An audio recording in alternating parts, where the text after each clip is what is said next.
Bonjour et bienvenue sur ce live avec un micro qui fonctionne, ça sera mieux.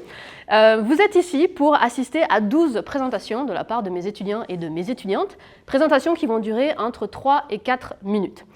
Je vous explique. On est à Polytechnique Montréal et les étudiants qui sont ici sont en train de faire de la recherche académique, à Polytechnique donc, et ils ont plusieurs profils différents. Donc on a des personnes qui viennent juste de commencer la recherche, et quand je dis viennent juste de commencer, on parle d'il y a 3 semaines, donc vraiment juste de commencer, et des personnes qui sont plutôt sur la fin de leur projet de recherche.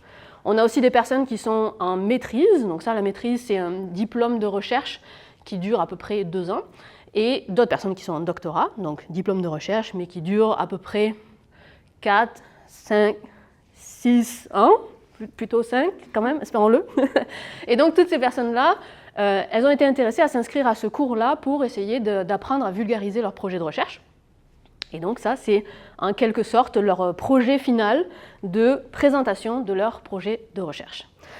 Alors, ils font tous et toutes de la recherche appliquée et je leur demande pour cette présentation-là plusieurs choses. Première chose, c'est de faire une présentation de 3 à 4 minutes qui soit adaptée à vous. Alors vous, je me suis permis de vous présenter à votre place, mais j'ai considéré que vous étiez un public adulte et intelligent, mais qu'a priori, vous connaissez rien de leur sujet, donc il faudra qu'ils s'adaptent pour que vous compreniez un petit peu de quoi ils causent.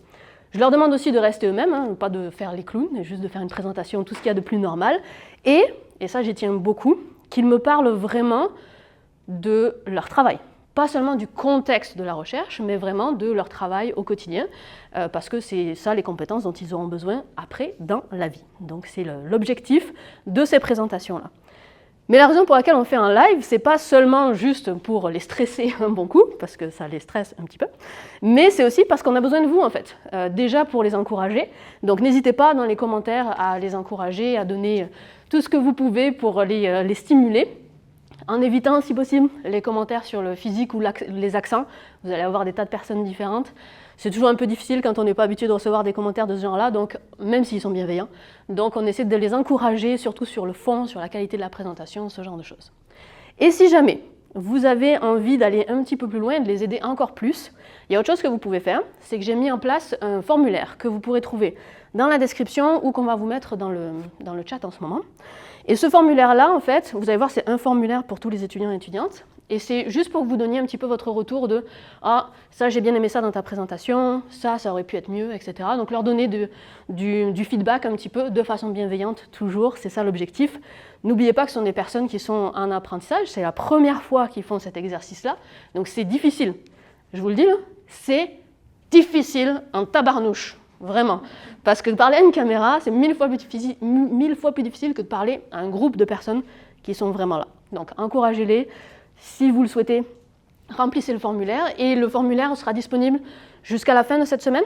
Et après, je vais le couper, simplement parce que il faut que je leur donne les retours.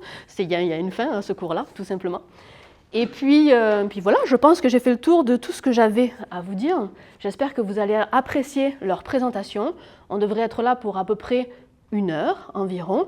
Et moi, vous n'allez pas me revoir avant la toute fin, je vous dirai juste un bye à la fin, parce que ils ont organisé le live et c'est eux qui vont animer aussi ces présentations-là. Donc je passe tout de suite la parole à l'animateur et l'animatrice de votre soirée, après-midi, Marie et Yvan. Merci. Alors, bonjour, donc moi c'est Marie. Bonjour, moi c'est Yvan. On a tous et toutes hâte de vous présenter nos projets de recherche et on va pouvoir commencer tout de suite avec un projet sur le thème de l'environnement. Il y en a beaucoup ce soir et cet après-midi pour vous. Et tout de suite, on va partir en exploration avec Juliette. Donc son sujet est très passionnant. On vous invite à l'encourager fortement et on laisse la parole à elle. Si je vous dis explorateur célèbre, vous me répondrez sûrement Mike Horn, Jacques Cartier ou bien encore Dora. Mais moi, je vous dirais plutôt bouteille en plastique. Et oui, c'est ce que j'étudie pendant mon projet de recherche, le voyage des objets en plastique du quotidien qu'on abandonne dans la nature. Et donc, si on prend l'exemple de cette bouteille de coca, choix totalement arbitraire et dépendant du fait que j'adore le coca, il se peut qu'après l'avoir bu, je la pose sur le sol et qu'elle se fasse balayer par le vent. Et là, son voyage va commencer. Alors d'abord, elle va se faire dégrader par les rayons du soleil qui vont la transformer en plein de petits morceaux. Ces petits morceaux, dépendamment de leur taille et de leur forme, ils ne vont pas avoir le même comportement dans l'environnement. Donc certains vont se faire balayer par la pluie, d'autres par le vent. Ensuite, ils vont être sujets au courant et aux marées et se disperser dans tous les milieux. Mon rôle à moi, ça va être de créer un modèle qui calcule les mécanismes de transport de mes petits morceaux de plastique en fonction des caractéristiques du plastique et des caractéristiques de l'environnement. Et grâce à ce modèle, je vais pouvoir connaître combien de grammes de ma bouteille en plastique se sont répandus dans l'air, dans le sol, dans l'eau douce, dans l'eau salée et aussi dans les sédiments. Cette répartition, c'est ce qu'on appelle le facteur de sort. Une fois que je sais où mes petits morceaux sont allés, je vais ensuite m'intéresser à qui ils vont rencontrer sur leur passage. Donc, par exemple, dépendamment des milieux, ça va être des organismes différents. Par exemple, ça peut être un ver de terre où les petits morceaux de plastique ils vont se coller à sa peau, ce qui va contraindre sa mobilité. Ça peut aussi être des petits morceaux de plastique qui se retrouvent dans l'océan et les poissons ils vont les prendre pour de la nourriture et donc les ingurgiter à la place de réels aliments et donc ils vont avoir moins de nutriments. Plus surprenant encore, mes petits morceaux de plastique ils peuvent se comporter comme des radeaux et transporter des petits organismes comme des algues qui vont se retrouver portées par les courants sur des nouveaux territoires d'où elles ne sont pas originaires, ce qui va impacter la faune et la flore locale. Tous ces effets, ils sont mesurables en laboratoire en faisant des expériences où on va mettre en contact les petits morceaux de plastique et les organismes et on va regarder ce qui se passe. Et nous, avec ces résultats d'expérience, on va pouvoir calculer des facteurs d'effet. Ces facteurs d'effet, moi, je ne vais pas les calculer, je vais me servir de ceux qui sont déjà publiés dans la littérature scientifique. Donc, il y en a pour les écosystèmes aquatiques, les écosystèmes terrestres et bientôt pour les écosystèmes sédimentaires. Et donc, une fois que j'ai mon facteur d'effet et que j'ai mon facteur de sort dont je vous ai parlé précédemment, je vais pouvoir les multiplier ensemble pour obtenir mon impact. L'impact, ça va être le facteur de caractérisation. Et grâce à ce facteur de caractérisation, je vais pouvoir vous dire dans un an combien d'espèces sont potentiellement affectées par ma bouteille en plastique.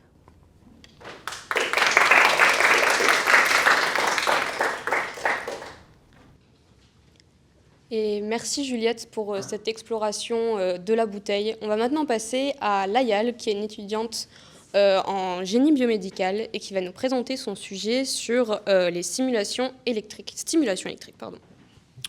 J'en profite pour vous rappeler qu'il y a toujours un Google Form à remplir pour apporter vos retours sur les présentations qui sont faites, notamment celle de Juliette qui est déjà passée, mais aussi celle de Layal qui va arriver. Donc oui, cette stimulation électrique, c'est quand même étonnant. J'aurais entendu dire que ça s'appelle stimulation électrique fonctionnelle, plus exactement. Bon, peut-être pas que vous avez à retenir ce nom, mais Layal va très bien vous expliquer ce qu'elle fait.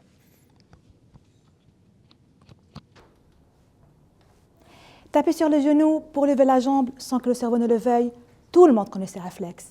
Mais savez-vous qu'on peut contrôler vos muscles sans taper sur le genou? En fait, si vos muscles se contractent, c'est parce qu'un courant électrique les stimule. Ce courant électrique provient naturellement du cerveau. C'est ce qu'on appelle l'influx nerveux. Mais il est possible de reproduire artificiellement l'influx nerveux par ce qu'on appelle la stimulation électrique. Vous l'avez deviné, on peut donc contrôler vos muscles par la stimulation électrique. Et on se demande comment ça fonctionne, cette stimulation électrique? Eh bien, regardez la gauche de l'écran. En fait, la stimulation électrique consiste à appliquer un courant électrique d'origine externe pour stimuler les muscles faibles ou paralysés. Le courant électrique est délivré via des électrodes de surface placées sur la peau à la hauteur du muscle ou du nerf. La stimulation électrique est à l'origine de la contraction musculaire, elle-même à l'origine du mouvement. Et en fait, il est tout à fait possible de stimuler les muscles des personnes paralysées.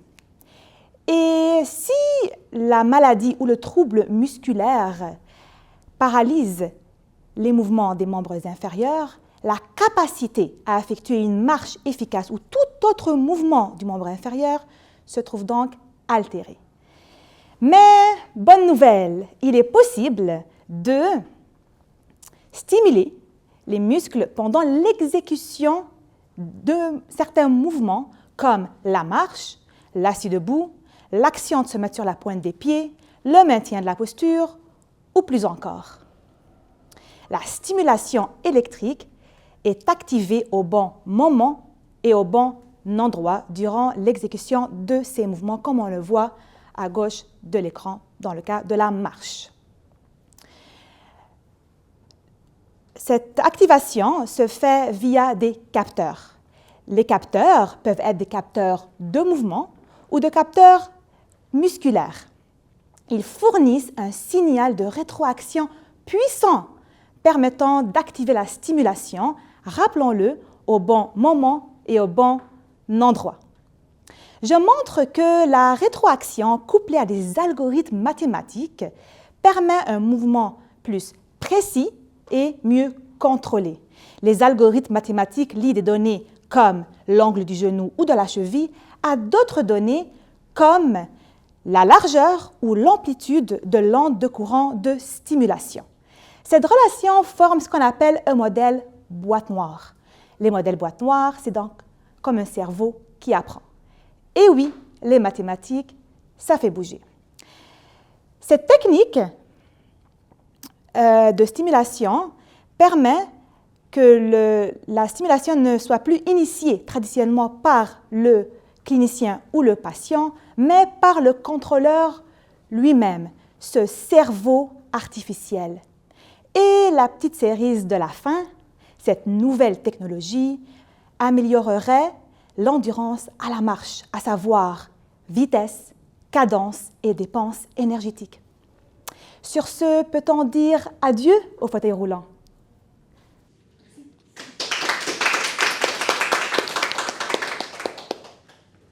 Merci beaucoup, Layal, pour ta présentation. C'était fort apprenant. J'ai appris beaucoup de choses. Notamment, je ne savais pas qu'on pouvait faire autant de choses avec la stimulation électrique. Mais parlant d'électricité, j'ai entendu dire l'autre jour, Marie, qu'il manquait de métaux pour la transition énergétique. Est-ce que tu penses que c'est une info ou une détox? Une intox. Oui, intox. Plutôt. Ah oui, c'est ça, oui. Mais en fait, je me pose la même question, surtout qu'on a besoin d'énormément de métaux pour faire produire l'électricité, comme on le voit aujourd'hui avec les énergies renouvelables. Mais je ne vais pas en parler plus, et puis je vais laisser Pénélope nous expliquer sa recherche qui est à proprement sur ce sujet.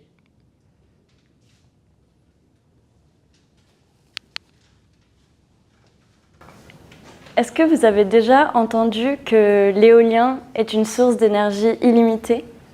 Ou encore que le solaire est basé sur des ressources inépuisables? Pourtant, toutes ces énergies dites renouvelables, elles ne le sont pas vraiment. Elles ont toutes besoin d'une ressource bel et bien limitée sur cette planète, les métaux. Quand j'ai commencé ma maîtrise, j'ai lu plein d'articles qui comptabilisaient la quantité de métaux nécessaires pour passer d'une production d'électricité à partir d'énergie fossile vers une production à partir d'énergie dite renouvelable.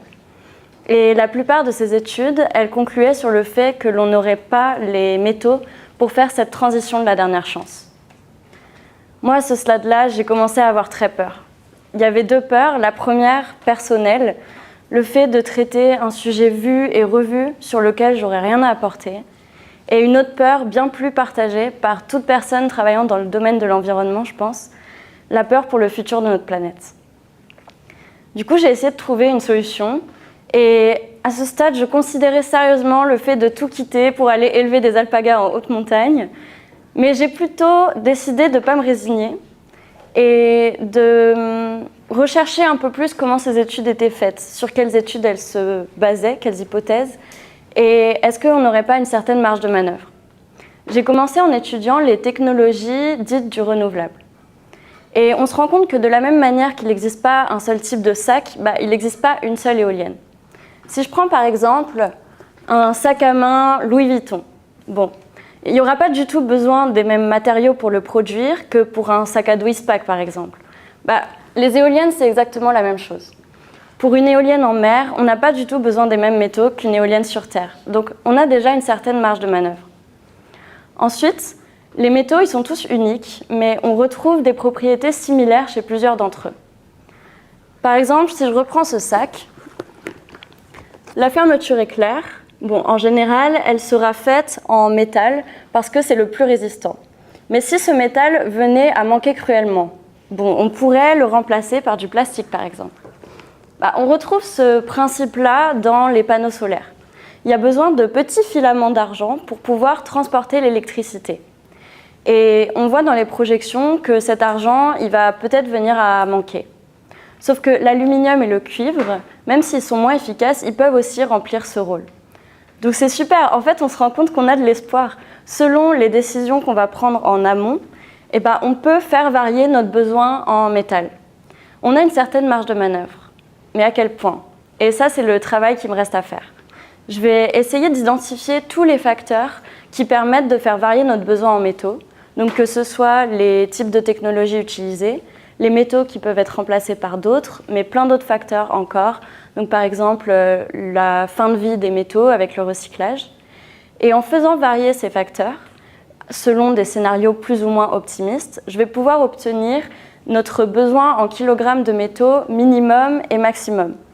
Une sorte d'intervalle de l'espoir. Et les décideurs politiques et les industriels, à partir de ces résultats, ils pourront voir les décisions qui permettent le mieux de limiter notre consommation de métaux. Et si ça ne fonctionne pas, on pourra tous aller élever des alpagas en haute montagne.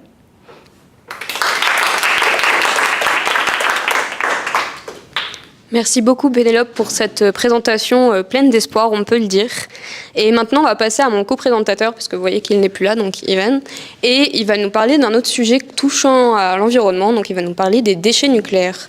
Parce qu'en effet, Ivan, il est en train de chercher à les recycler pour les limiter et les transformer en quelque chose d'utile à notre société. Donc je vais tout de suite maintenant laisser mon co-présentateur nous faire sa petite présentation.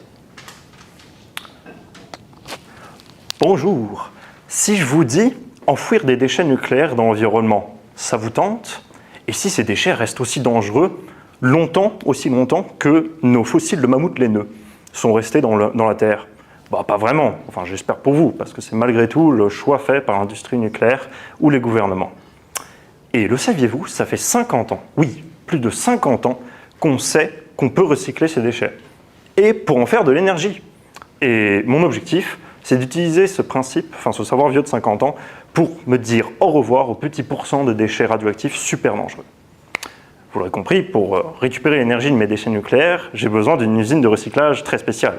Une usine de recyclage qui ne va pas séparer le plastique du carton, mais qui va bien séparer l'intérieur des atomes. En fait, ce qui se passe dans cette usine, c'est nos employés, qui sont en fait des neutrons, vont partir et choquer nos atomes, qui va provoquer leur éclatement et libérer de l'énergie. Cette libération d'énergie, ça en fait beaucoup en réalité, de l'équivalent de 1 tonne de charbon pour quelques grammes de déchets. Et ça, c'est la fission nucléaire. Mais là, vous allez me dire, Yvan, on fait déjà ça avec de l'uranium. Eh bien oui, mais en fait, la réalité, c'est qu'il existe plein de manières de faire de la fission. Et notamment, celle vers laquelle je m'intéresse, sert à fissionner nos atomes qui sont des déchets sans utiliser d'uranium.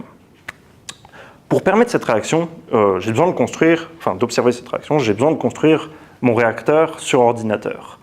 Et cette usine de recyclage, je vous ai spoilé, cette usine de recyclage est en fait un réacteur nucléaire. Un réacteur nucléaire qui ressemble à une sorte de grosse cave à vin, dans lesquels mes déchets sont placés dans des canaux, comme vous pouvez le voir sur l'image, et dans des canaux qui sont un peu placés régulièrement comme des bouteilles de vin. Et pour permettre ma réaction spéciale, j'ai besoin d'observer plein de principes, notamment 2 qui sont super importants. Le premier est que, comme la qualité de l'air qui circule dans une cave à vin va influencer le comportement du vieillissement de mon vin, j'ai besoin de contrôler la composition et l'espacement entre les différents canaux, donc la composition du fluide et l'espacement entre les différents canaux qui va influencer les neutrons qui se battent dans mon réacteur. Ils iront plus vite et en fait, ça provoquera notre fission spéciale qu'on appelle aussi fission rapide. Le deuxième comportement que je dois analyser, c'est aussi comme vous aurez dans votre cave à vin différents vins de différentes qualités, ici vous aurez différents déchets de différentes qualités, selon leur vieillesse et selon leur composition. Et l'idée, c'est que comme chacun s'influence, il faut bien les placer donc dans les différents canaux afin d'obtenir notre meilleur rendement. Mais là, vous allez me dire, si on a un réacteur nucléaire, on a quand même des déchets, tu nous fais une entourloupe là, Yvan. Eh bien oui, malheureusement, on aura toujours des déchets. Le point, c'est que les déchets qui sont sortis de ces réacteurs nucléaires viennent déjà, un, de nos déchets qu'on n'aura pas réussi à exploser, et deux, des parties contaminées du réacteur. La théorie nous dit que ces déchets seraient beaucoup moins dangereux que ceux qu'on aurait voulu éclater initialement. Notamment, une grande partie de ces déchets, notamment leur durée de vie serait beaucoup plus courte que l'âge de nos fossiles de mammouths laineux. Tout ça, je vous dis tout ça parce que ces simulations, c'est de la recherche. Moi, mon objectif, c'est vraiment d'optimiser tout ça pour produire de l'électricité qui est a priori de façon sécuritaire, qui impacte le moins l'environnement possible. Et tout ça, je le fais dans l'objectif, in fine, que ça puisse se faire éventuellement de mon vivant et qu'on n'a plus à reporter ce problème pour les générations futures. Alors, voilà, n'appelons plus ces déchets déchets.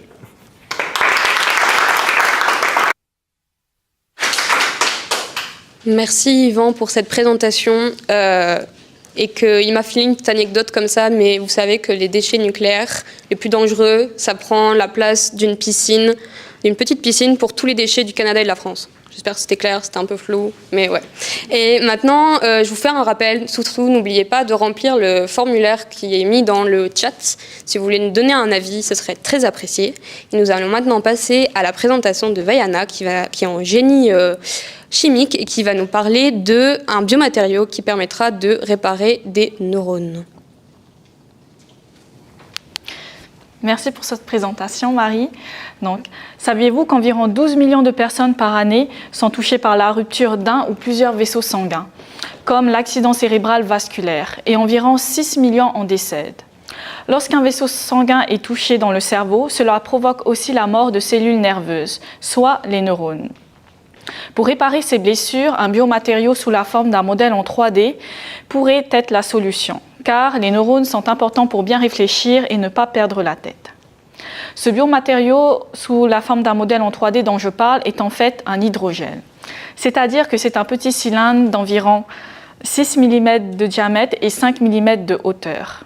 Ici, on parle d'hydrogel car il est fait à partir d'eau et il possède des capacités de gélification lui permettant de se tenir sur lui-même. Maintenant, imaginez aussi qu'à l'intérieur de cet hydrogel, il y a des petits trous d'air.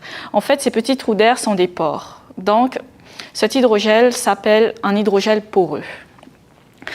Comme une éponge, en fait. On peut l'assimiler à une éponge. Et grâce à ses propriétés absorbantes, donc comme une éponge, il va permettre d'absorber une plus grande quantité de liquide et cela va permettre à des petites molécules ou à des cellules de se promener à l'intérieur de ces pores. Ensuite, avant d'effectuer des essais in vitro,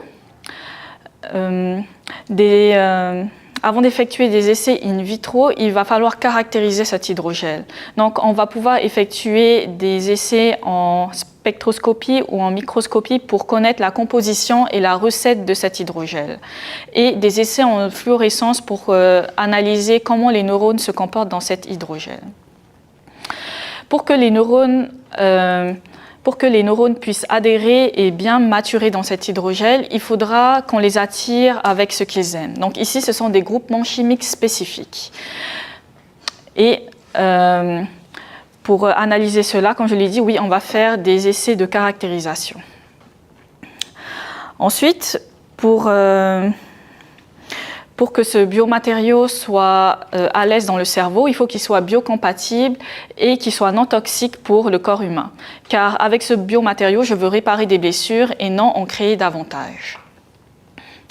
Donc, il est important à retenir que la recette chimique pour fabriquer cet hydrogel est très importante, car les composés que je vais utiliser devront être compatibles avec notre corps humain. Et parce que je veux réparer, reconstruire des neurones, car les neurones sont importants pour bien réfléchir et ne pas perdre la tête. Merci de m'avoir écouté.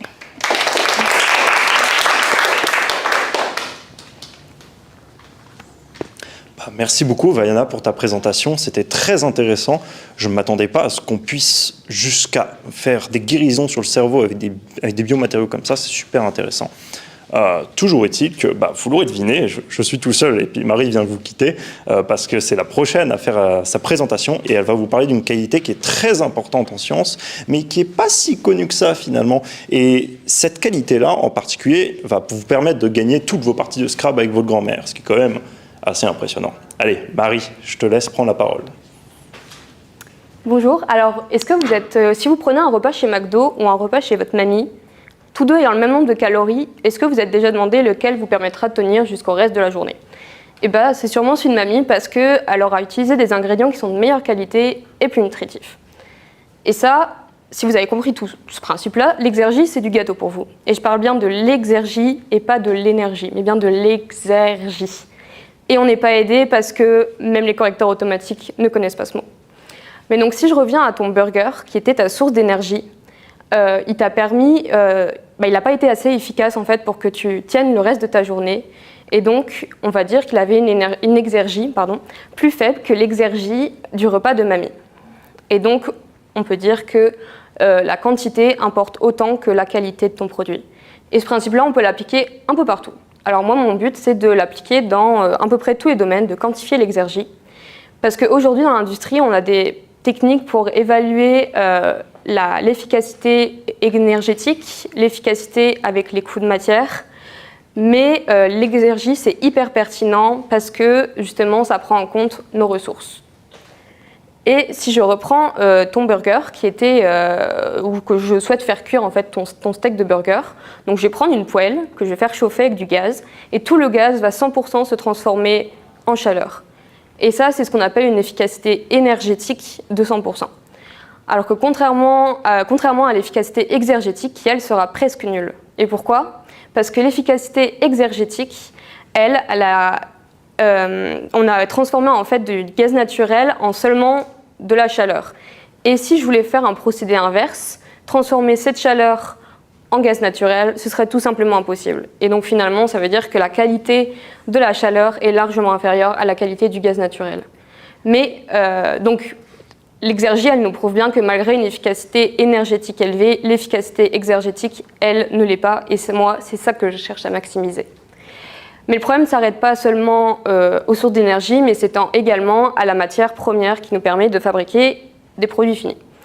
Et donc là, je vais prendre un nouvel exemple avec les voitures électriques. Parce que oui, c'est bien beau de vouloir des voitures électriques un peu partout, mais si on utilise l'énergie pas très verte pour les produire et un maximum de métaux pour fabriquer les batteries des voitures, et la transition énergétique, ça va être compliqué à faire. Parce que les métaux, en plus d'être rares, ils sont très difficiles à recycler. Et en fait, ils sont difficiles à recycler parce que quand ils sont dans le sol, ils sont concentrés à un même endroit. Alors que nous, quand on va les extraire pour fabriquer par exemple des batteries de voitures électriques, on va les disperser dans notre monde. On va les éparpiller en quelque sorte dans notre monde technologique d'humain. Et de ce fait, l'exergie va nous permettre d'évaluer cette dispersion pour calculer l'éparpillement et ainsi savoir à quel point ce sera difficile de recycler ces batteries. Bref, j'espère que je vous ai convaincu de l'intérêt de l'exergie, parce que prouver et convaincre de l'intérêt de cette mesure, c'est tout l'enjeu de ma recherche, pour qu'un jour espérer avoir des industries aussi efficaces que le souper de ma mamie.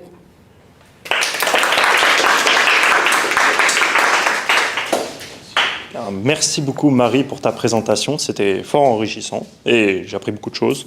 En tout cas, j'espère que vous aussi, parce que on vous encourage à remplir le Google Form que les modérateurs vont remettre dans le chat, et donc à la fois pour Marie mais aussi pour les personnes qui s'en suivent. Et notamment, la prochaine personne qui arrive fait une recherche très spéciale. Imaginez, vous êtes une souris et puis vous vous réveillez avec 100 poils sur les cheveux tout d'un coup. C'est particulier quand même. Le prochain sujet est sur le cerveau en particulier. Et c'est Alice qui va nous parler de son sujet où elle fait des échographies de cerveau avec des toutes petites bulles. Je vous promets, c'est super intéressant. Je laisse Alice prendre la parole. Salut à tous. Savez-vous que l'échographie ne permet pas seulement de voir des bébés, mais aussi les petits vaisseaux cachés profondément dans vos cerveaux, et ce grâce à des petites bulles. Donc, déjà, pourquoi on s'intéresserait à échographier le cerveau? Le cerveau, qui est le chef d'orchestre de nos pensées, de nos mouvements et de nos émotions, est en réalité une centrale énergétique desservie par un réseau de routes qui sont les vaisseaux sanguins. Ils assurent la livraison des nutriments, d'oxygène, indispensables au bon fonctionnement de cette mégalopole neuronale. Cependant, cette livraison ne se fait pas de manière continue, mais par à-coups, de façon pulsée, car c'est la pompe de notre cœur qui propulse notre réseau routier. Donc, à la sortie du cœur, on a une grande variation de la vitesse du sang que l'on appelle la pulsatilité.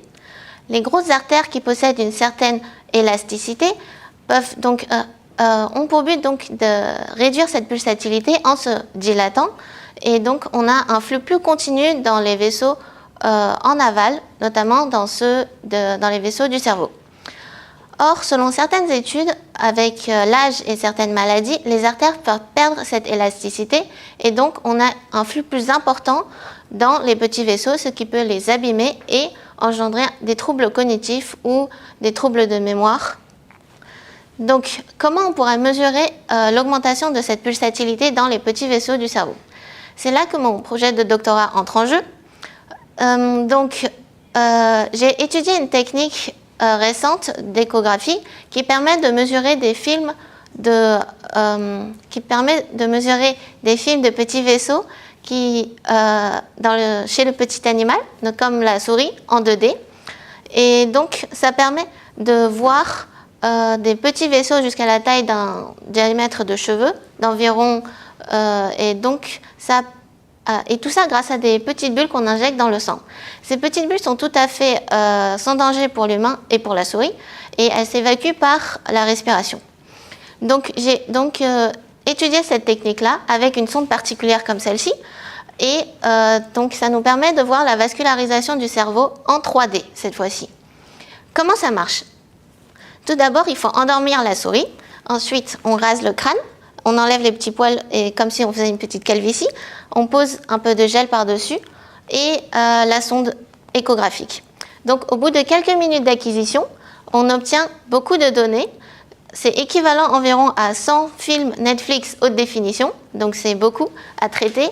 Et ensuite, en combinant toutes ces données-là, j'obtiens à la fin un film, comme vous voyez ici, un film de quelques secondes qui permet de suivre des millions de petites bulles qui circulent dans la vascularisation du cerveau au cours du cycle cardiaque.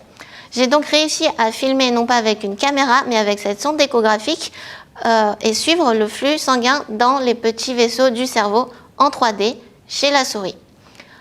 Et donc, ça nous permet d'avoir l'information de la pulsatilité dans tout le cerveau. Donc la prochaine étape, ça serait de voir l'impact de l'augmentation de la pulsatilité dans le modèle animal malade. Et donc ce que j'aimerais que vous reteniez, c'est qu'il est possible d'imager, de voir les vaisseaux sanguins, leur flux dans le cerveau en 3D, en utilisant des petites bulles sans danger par échographie. Merci. Merci beaucoup Alice pour cette présentation, et je crois bien que tes photos d'autoroute du cerveau de souris, c'est bien les seules photos d'autoroute que je vois dans ma vie.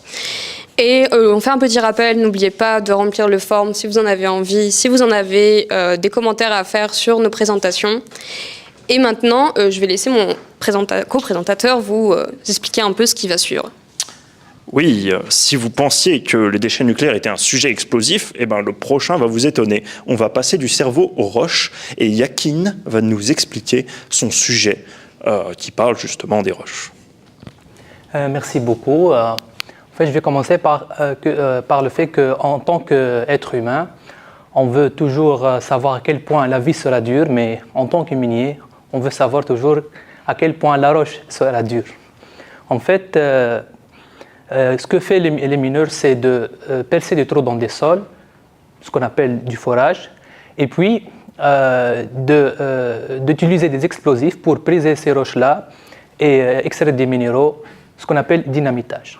Mais souvent, l'opération de dynamitage est très coûteuse, et plus la roche est dure, plus d'explosifs il faut utiliser pour briser cette roche-là. Donc, une fois en fait, on a déjà foré, on ne peut pas faire une marche arrière, il faut dynamiter. Donc, pour mieux contrôler et gérer l'utilisation des explosifs, il est important de connaître en avance, avant même de faire le forage, quel est un estimé de la dureté de la roche. Donc ici, mon projet de recherche, c'est de développer un modèle de prédiction qui va utiliser ce qu'on a déjà comme données à partir des zones qui sont déjà forées, et utiliser ces données-là pour prédire la dureté de roche dans les zones qui ne sont pas été prospectées. Donc, plus précisément, on est en train de chercher une relation entre l'emplacement des forages dans des zones minières et la dureté de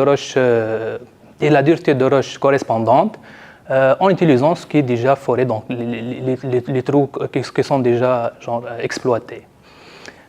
Mais ce n'est pas si simple que ça. On ne peut pas utiliser n'importe quel modèle de prédiction parce que la plupart des modèles conventionnels ils supposent toujours que les observations qu'on a sont indépendantes.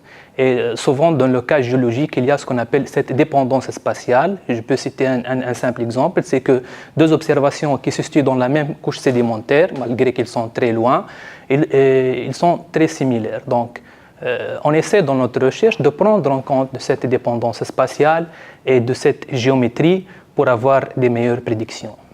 Et pour bien évaluer la performance de notre modèle, on essaie toujours, à partir des données disponibles, de diviser ces données-là en tant que données d'apprentissage. Ce sont les données utilisées pour apprendre cette relation, et puis les données tests qui sont utilisées pour tester la performance des modèles de prédiction, c'est-à-dire de comparer quel est l'écart entre les valeurs prédites et les valeurs réelles. Et en fait, on a testé nos modèles, on a conclu que nos modèles est plus performant en faisant un écart minimal. Donc, ce qu'il faut retenir à la fin, c'est que ces valeurs de prédiction, ils vont utiliser par les industries minières après pour prendre la décision quelles sont à propos les zones à forer, en faisant un compromis entre les coûts d'explosifs et aussi la richesse qu'apportent ces zones-là en tant que quantité de minéral à exploiter. Merci beaucoup.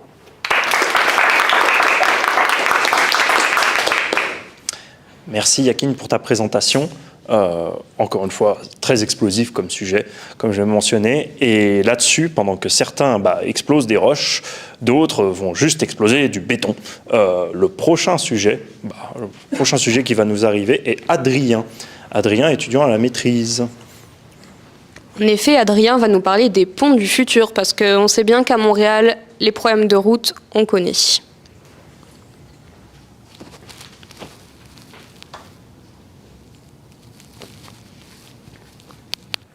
Vous voyez ce pont en béton? C'est un vrai casse-tête pour la ville de Montréal. En rouge, j'ai entouré des traces d'impact de camions qui n'ont pas eu la place de passer. En fait, la hauteur, elle est trop faible, sous beaucoup de ponts de la ville. Et le problème, c'est qu'il y a déjà des installations souterraines qui empêchent de creuser plus profondément. Et en plus, c'est super compliqué de faire des travaux en ville. Il faut tenir compte des voitures, des piétons, des cyclistes, des trottinettes, de la neige en hiver. C'est un enfer. Donc face à tout cela, la ville de Montréal nous a demandé de développer un nouveau type de pont avec 3 contraintes. Première contrainte, réduire son épaisseur pour avoir plus de place pour circuler en dessous. Deuxième contrainte, augmenter sa durée de vie pour diminuer les travaux d'entretien. Et troisième contrainte, accélérer la construction initiale. Un pont comme celui-ci est principalement composé de 2 éléments, des poutres horizontales qui sont posées sur des colonnes verticales. Je me suis concentré sur le développement d'une poutre horizontale.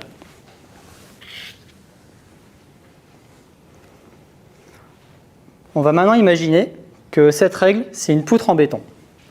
Quand un camion passe dessus, logiquement, elle se plie. Et si je diminue son épaisseur, elle va se plier beaucoup plus, ce qui diminue sa résistance. Donc ce qu'on a fait, c'est qu'on a tendu des câbles en acier dans la poutre pour qu'elle soit toujours comprimée. Comme ça, comme elle est toujours comprimée, quand un camion passe dessus, elle se plie beaucoup moins et ça augmente la résistance. Grâce à ça, on obtient une poutre qui est 2 fois moins épaisse, mais tout aussi résistante. Cependant, des fissures risquent quand même d'apparaître parce que le béton est un matériau qui se fissure très facilement. Le problème, c'est que ces fissures sont une porte d'entrée pour plein de substances corrosives, par exemple le sel qu'on met sur la route en hiver et qui pourrait faire rouiller les câbles en acier qu'on a tendus tout à l'heure. La solution, c'est des petites fibres en métal, pas plus grandes qu'une aiguille, qui sont réparties partout dans le béton et qui en fait vont coudre les fissures. Elles ne les empêchent pas d'apparaître, mais dès qu'elles sont là, elles les empêchent de s'ouvrir, exactement comme lorsqu'on recoue un trou dans un vêtement. On a donc des fissures plus petites et une durée de vie qui pourrait être multipliée par 3. Dernière étape, si vous avez bien suivi, accélérer la construction. Un pont comme celui qu'on étudie, la partie supérieure elle est composée de 3 couches. D'abord les poutres horizontales, puis une dalle en béton et enfin une petite couche d'asphalte. Nous, on a intégré la dalle directement dans la poutre en augmentant un petit peu la partie supérieure de la poutre. Comme ça, on supprime une étape de construction. Donc finalement, on obtient une poutre qui est 2 fois moins épaisse, 3 fois plus durable et qui s'installe plus facilement. Le contrat est rempli. Cependant, il a quand même fallu s'assurer que c'était réalisable, parce que c'est une des premières fois que toutes ces technologies sont utilisées en même temps. Donc pour ça, on a fabriqué 4 petites poutres à échelle réduite, enfin elles font quand même 6 mètres de long, et on les a cassées sous une presse pour vérifier leur résistance. Le bilan, il est super positif. C'est que la résistance, elle est suffisante, et donc ça veut dire que les poutres pourront être utilisées par la ville de Montréal. Mais tout n'est pas parfait non plus. En fait, les fibres dans le béton le rendaient très difficile à manipuler, et donc on a eu des gros soucis de fabrication à cause de ça. Donc il faudra sûrement faire évoluer un petit peu la forme de la poutre pour faciliter la fabrication, mais si tout se passe bien, dans quelques années, vous ne verrez plus de traces d'impact sur les ponts de Montréal.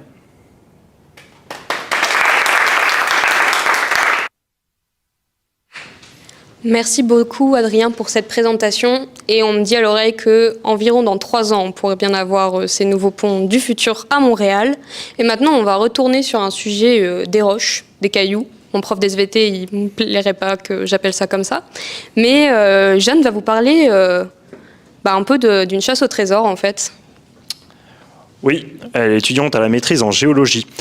Avant de passer à Jeanne, on va juste vous rappeler de remplir le form que les modérateurs vont ajouter sur le chat. Donc n'hésitez pas à le remplir, ça nous apporte un retour et c'est super bénéfique. Merci. À Jeanne, c'est à toi. Utilisez-vous un téléphone cellulaire? Planifiez-vous vous procurer une voiture électrique à l'avenir? Êtes-vous pour les énergies renouvelables? Bien, si vous avez répondu oui à une de ces questions, vous êtes probablement, comme moi, dépendant à des petits métaux nommés des terres rares, des piliers des technologies du 21e siècle. Mais contrairement à leur nom, des terres rares, c'est pas si rare que ça. Puis, je sais pas pourquoi ils ont appelé ça des terres rares, demandez-moi pas pourquoi. Mais bref, les terres rares, c'est 16 éléments chimiques différents qui sont tous des métaux. Puis, on les utilise dans un tas de choses, comme nos couleurs rouge, vert et bleu dans nos écrans, nos lentilles de caméra, nos batteries, nos panneaux solaires, nos éoliennes et j'en passe. Mais bien que les terres rares ne soient pas nécessairement rares, c'est plutôt leur concentration dans les roches qui est assez faible en général. C'est pourquoi ma recherche consiste à comprendre où on pourrait trouver le plus de terres rares possible. Et pour ça, il faut d'abord analyser comment et pourquoi ces métaux sont formés dans des roches. Moi, la roche qui m'intéresse en particulier, c'est la carbonatite. Sa spécialité, c'est qu'elle pourrait contenir beaucoup plus de terres rares que n'importe quelle autre roche. Si on revient à votre téléphone cellulaire, celui-ci a besoin de terres rares pour être fabriqué. Les terres rares, elles, doivent se retrouver concentrées dans une roche. Et la roche, elle a bien besoin d'un géologue pour la trouver. Imaginez si je disais à quelqu'un « cherche Jeanne ». Il ne serait pas vraiment avancé, non? Mais si je lui disais « cherche Jeanne, elle est probablement dans des laboratoires », bien, ça va lui donner une meilleure idée, non? Donc, c'est un peu la même chose avec les terres rares. Si je dis à un ou une géologue « cherche des terres rares », mais elles sont probablement dans des carbonatites, ça sera pas mal plus facile pour lui ou elle de les trouver.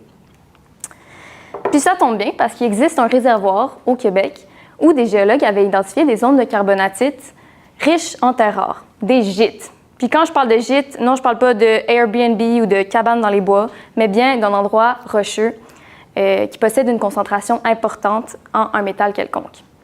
Donc, c'est comme ça que je suis allée visiter ce réservoir l'été passé, où pendant 2 semaines en bateau, ma seule tâche était d'observer, de décrire, puis de ramasser des roches exposées sur des îles. Ce qui a grandement enthousiasmé l'enfant en moi qui adorait collectionner des galets plus jeunes. Mais fini le tour de bateau au soleil, là, c'était le temps de rentrer au laboratoire et d'analyser ces roches. Parmi les multiples techniques qui existent pour trouver l'origine d'une roche, il y en a 2 que j'ai utilisées. D'abord, je peux trouver la date de naissance de la roche, ça s'appelle de la géochronologie. Puis je peux aussi trouver tous les éléments qui composent la roche. Là, on parle de géochimie. Je ne rentrerai pas dans tous ces détails-là, mais je peux vous dire que grâce à ces techniques, j'ai trouvé l'âge et tout le type de terres rares qui étaient dans ma roche. Puis avec ça, je peux créer une sorte de petite recette de mise en place des carbonatites dans cette région du Québec et aider les géologues à trouver d'autres sortes d'endroits où ils pourraient en retrouver. Donc, qui sait, peut-être que votre prochain téléphone cellulaire sera issu de la nature québécoise.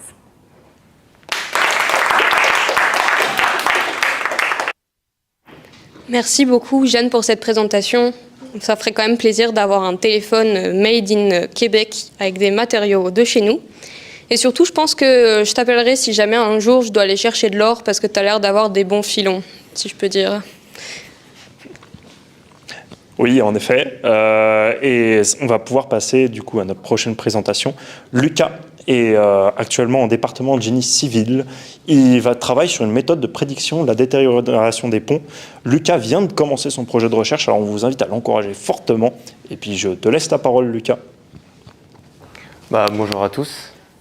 Avant de vous parler de la détérioration des ponts, je vais vous parler des habitudes. On a tous des habitudes. Je ne sais pas pour vous, mais moi, tous les matins, je me lève à 7 h, je prends ma douche, ma petite tartine de Nutella et j'envoie un message à ma copine. Et je suis à peu près sûr que, même si on n'a pas les mêmes habitudes, au final, si un jour on vient dévier de nos habitudes, c'est qu'il nous est arrivé quelque chose. Et c'est exactement la même chose avec les ponts. Globalement, on va étudier son comportement. Et si on voit dans nos projections un changement dans ce comportement-là, on va en déduire qu'il a une anomalie et qu'il faut intervenir dessus. Donc pour ce faire, on utilise un outil mathématique qui s'appelle le filtre de Kalman. Normalement, il s'affichera sur votre écran. Le filtre de Kalman, l'idée est assez simple. C'est qu'on a une certaine connaissance des phénomènes physiques. Si on prend par exemple cet homme canon, si on connaît sa position, sa vitesse et son accélération à un instant t0, on est capable théoriquement de connaître sa cinématique dans le temps. Le seul problème, c'est qu'on ne connaît pas tous les paramètres, comme par exemple la force du vent. Donc ça veut dire qu'il va falloir qu'on soit en capacité d'actualiser notre connaissance, et on actualise cette connaissance grâce à de nouvelles observations. Ces observations, ça peut être des capteurs par exemple, ou juste un contact visuel avec l'objet. Et à chaque actualisation, le filtre de Kalman va réadapter les prédictions dans le futur. Et c'est exactement ce que je vais faire avec les ponts. Avec les ponts, l'idée c'est de vraiment réussir à prédire leur usure, mais il y a 2 petits challenges.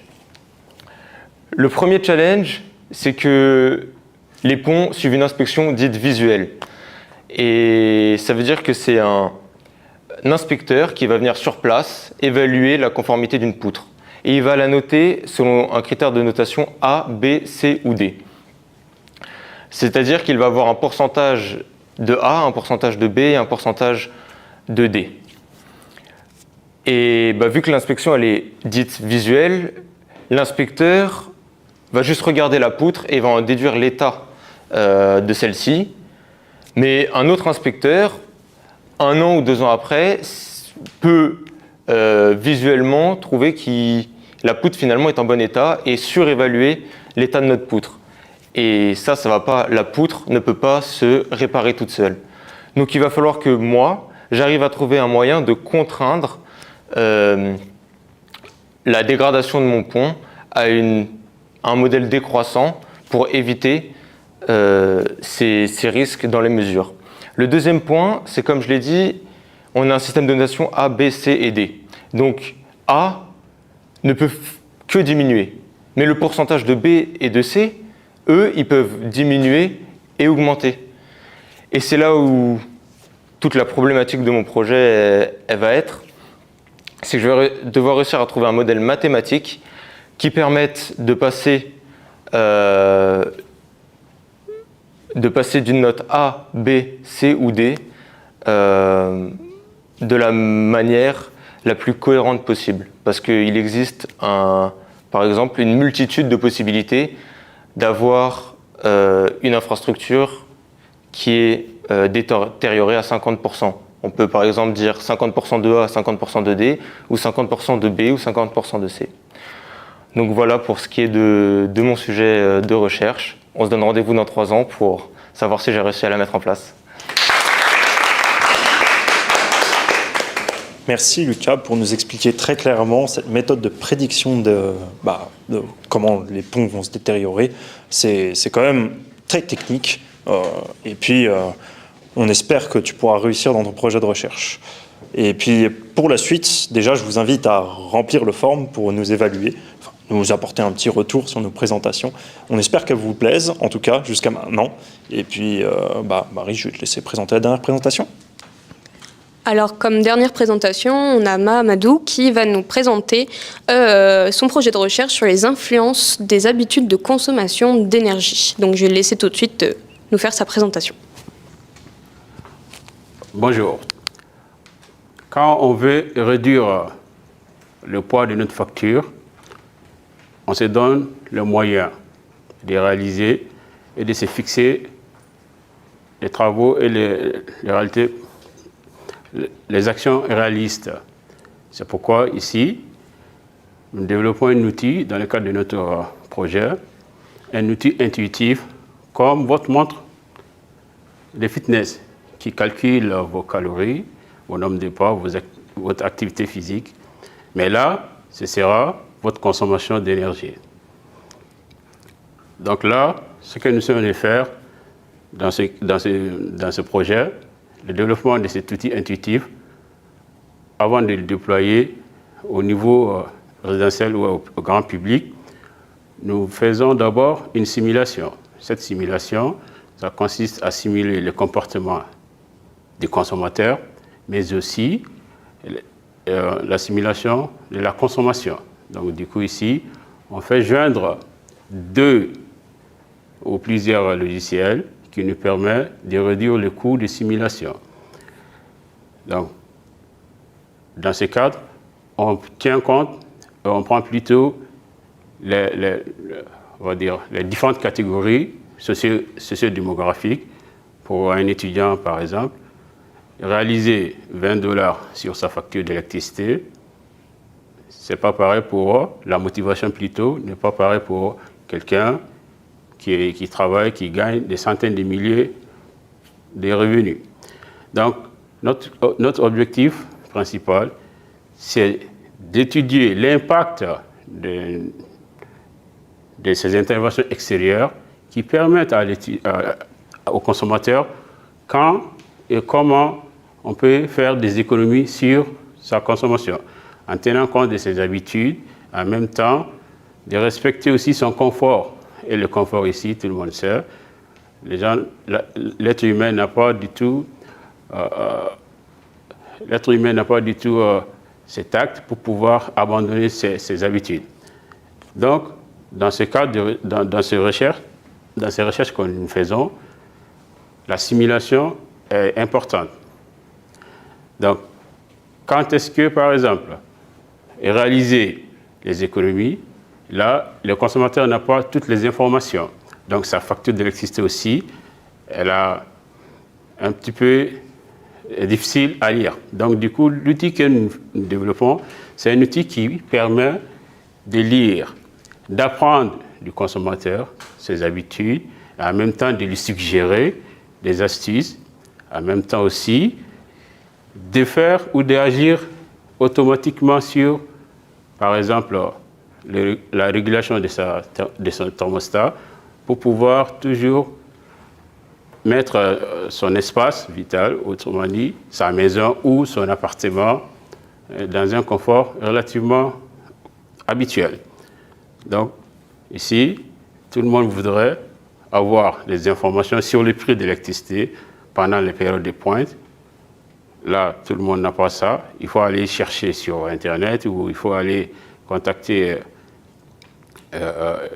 les entreprises fournisseuses d'électricité. Mais notre outil, il va être intégré directement chez le consommateur avec la participation de la société fournisseur d'électricité. Donc ici, on a besoin, tout le monde a besoin d'un coup de pouce. Et notre outil ici, ça permet de donner un coup de pouce au consommateur, de faire des économies sur sa consommation, tout en gardant son confort. Merci.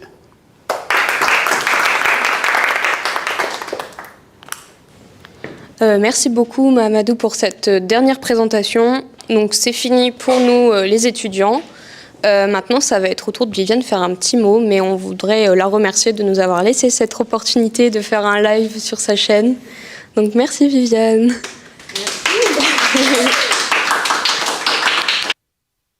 Bon, merci à toutes et à tous d'avoir suivi ce live. J'espère que ça vous aura intéressé et que vous aurez peut-être mesuré la difficulté de l'exercice.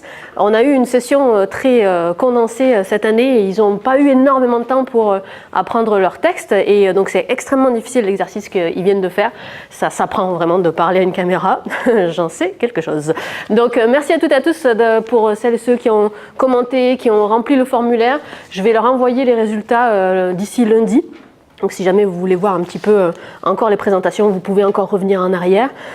Pour le replay, on va le décider en classe là, juste après qu'on ait fini le live, de si on va laisser le replay sur la chaîne, donc histoire que tout le monde soit d'accord avec la présentation qu'il ou elle a faite. Et puis voilà, qu'est-ce que j'ai d'autre à vous dire? Merci à tous les étudiants et les étudiantes d'avoir joué le jeu, parce que c'est difficile. Merci aux animateurs, animatrices qui ont eu un rôle supplémentaire, mais aussi, et ça vous l'avez pas vu, mais en fait tout le monde a eu un rôle supplémentaire, parce qu'on a eu des personnes en régie, des personnes derrière la caméra, des personnes aux commentaires, des personnes qui se sont occupées des micros. Donc tout le monde a joué un rôle dans ce live-là. Et je vais inviter tout le monde à venir me rejoindre, histoire de dire au revoir à tout le monde. Je ne sais même pas si on rentre tous dans l'écran. Allez-y, retourne. Ah, ouais, allez-y. Hop. On dézoome. Photo de classe. Yeah, merci d'avoir été là. Voilà, débrouillez-vous.